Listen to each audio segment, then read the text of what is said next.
Good morning, good morning. I hope everything is well for you this morning. I know that the fires over your way are crazy. So, stay cool and unsinged. Please be safe. All right, today we are going to continue with the me stuff. We're going to read the Berenstain Bears Get the Gimmies. No, not the Gimmies. By Stan and Jan Berenstain. Says, when a cub's behavior takes a turn for the worse, it's hard for parents to know what to do first. So, let's see how this goes. Are we ready? Of course, the members of the bear family who lived in the big tree house down a sunny dirt road in bear country loved each other. They loved each other very much. Brother and sister loved their mama and papa. Naturally, Mama and Papa Bear loved their cubs. And of course, they were nice to them, as nice as they could be. But sometimes, they were a little too nice. Sometimes the cubs got too many treats, too many toys, and too many rides on the bucking duck at the mall. Maybe that's why Brother and Sister Bear got the Gimmies. Or maybe it was because there were treats, toys, and fun things to do wherever they looked. At the supermarket, at the mall, on TV, and just about every which way. Every which way. Interesting thing to say. Maybe that is why they began making a fuss to get what they wanted. Oh, no, may it never be. Especially at the supermarket checkout. Oh my. Where there are always stacks and stacks of candy and other goodies. Oh my. You guys don't do that, do you? Oh, I hope not. Now, cubs, Mama Bear said as the family got into the checkout line, and she saw that old gimme gleam in their eyes. We can't have a big fuss every time we pass candy. I simply won't stand for it. That's right. But Mama, whined Sister, they have gummy gumballs, my favorite. And chewy chompers, my favorite, whined Brother. Now hush, said Mama. I simply won't listen to another word. That's when Papa Bear smiled and said, now, Mama, you're only young once, and handed the cubs their favorite treats. Oh my, Mama and Papa Cub need to be one in this, right? There should not be Mama saying no and Papa saying, oh, sure, or the other way around. We gotta be one. And we need to not whine little cubs when we want something, right? We shouldn't always get something. Then treats are no longer treats, right? They're just expected and really no fun to get anymore. Just a thought. Anyway, let me see if I could get ready for this. Geek. Okay, here we go. It's only too true, said Mama, as they were leaving the supermarket, that you're only young once. But that's all more the reason to learn proper behavior while you're still young. And I certainly think, look, shouted Sister, a new ride. Hey, a bucking frog, shouted Brother. That looks even better than the bucking duck. May we ride it, please? May we please? Oh, my. Now, Papa had just bought them treats, and he thought that that was enough for one day.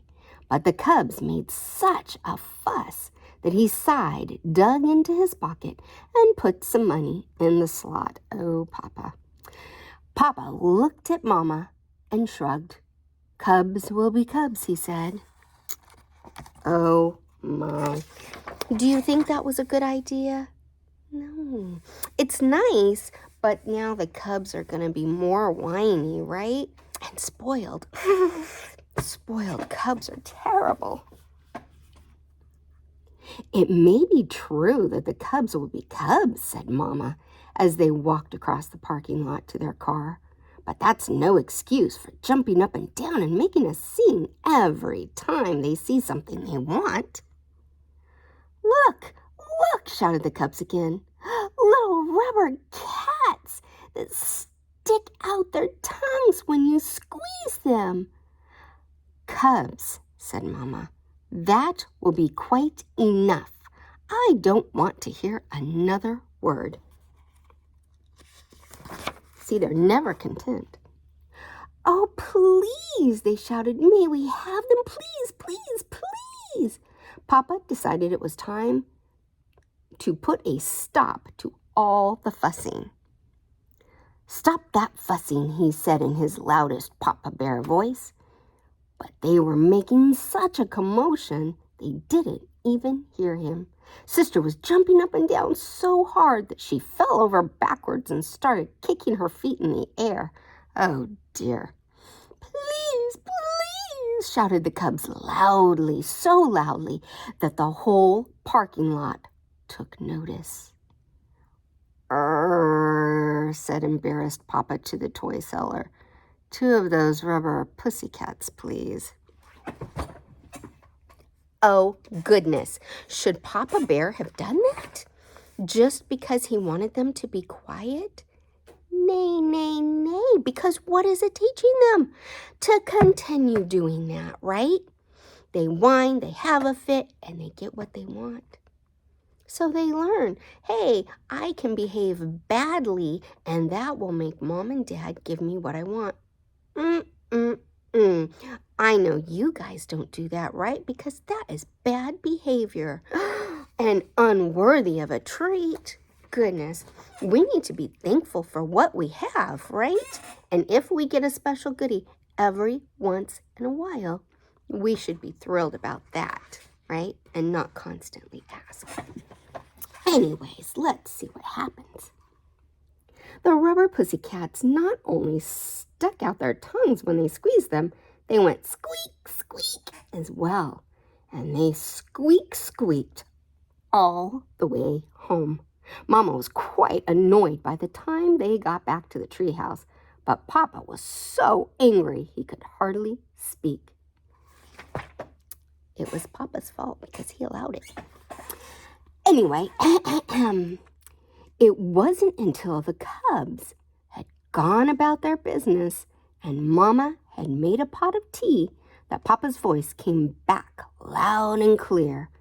Of all the outrageous, disgraceful, embarrassing behavior I have ever seen, he roared, that selfish, greedy performance by our cubs was the worst. Brother and sister have the worst case of the galloping, greedy Gimmies I've ever seen. Yes, said Mama, calmly sipping her tea. But have you ever stopped to think about why they have the Gimmies? Perhaps their greedy behavior isn't all their fault. Perhaps it's partly our fault for giving in every time they make a fuss. I agree. Papa listened quietly. Perhaps so, he said. It's up to us, she continued, to explain things to them, to help them understand why it's important not to be greedy. Then Papa called the cubs in for a talking to. He told them why it wasn't a good idea to be selfish and greedy and want everything in sight. Selfish, greedy cubs, he explained, can never be happy because you just can't have everything you want all the time. Life isn't like that. Do you understand? Oh, yes, Papa. We understand, they said. They don't. He talked to them about counting their blessings, which meant enjoying the things that they had instead of forever wanting more and more and more. Does that make sense to you? He said. Oh, yes, Papa, they said. It makes a lot of sense. That's when the cubs heard the sound of a familiar car door. It was Grizzly Gramps and Gran come to call. Brother and sister ran to open the front door, and as Gramps and Gran came up the steps, they made the biggest fuss yet. "What'd you bring me?" they screamed. "What'd you bring me? What'd you bring me?" That did it. "Up to your room," roared Papa. "Up to your room and no TV or treats for a week, for a month, for a year." The cubs knew this wasn't the time to argue. They scurried up the stairs to their room. "We seem to have come at a bad time," said Gran. "What about those things we brought with us?" asked Gramps. "A puzzle for Brother and a top for Sister." "Your presents will have to wait, Gramps," answered Mama. "I'm afraid Brother and Sister have a bad case of the Gimmies." "The galloping, greedy Gimmies," added Papa. "The worst case I've ever seen." The cubs opened the door a crack to listen. "The worst case, you say?" said Gramps, looking at Papa in the eye. "Seems to me you were quite the gimme cub yourself when you were little." Brother and sister sneaked to the top of the stairs so that they could hear better. "I was?" said said Papa. "Of course, we didn't have malls or supermarkets back then, but there were old Rough Grizzly's General Store. Wonderful place. Sold just about everything. Honey cakes, licorice sticks, molasses apples, and all sorts of toys and novelties. And did you ever have the Gimmies? Did you ever? You wanted everything in sight. Downright embarrassing. Why, it got so bad we couldn't go there anymore." "So we worked out a deal," said Gran. "When it came time for a trip to the general store, we had you decide on a treat ahead of time. It could be a sweet, a toy, or a book. And that was it for the day." "Right," said Gramps. "And if you came down with the Gimmies, we went right home and you got nothing." "That sounds like a pretty good plan to me," said Mama.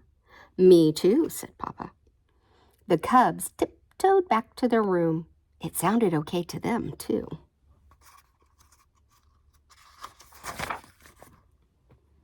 The next time the Bear family went to the supermarket, they tried the Gramps and Gran plan, and it worked. Brother decided that he would get a book about dinosaurs, and Sister wanted a new box of crayons. Mama and Papa were very proud when the cubs passed by the candy rack without so much as a peep. Brother and Sister were pretty proud of themselves, too.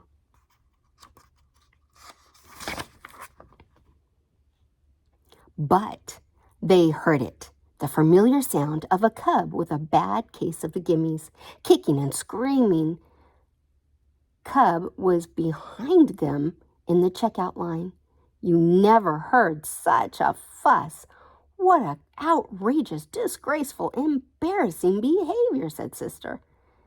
"May we leave?" "Yeah," said Brother. "Let's get out of here."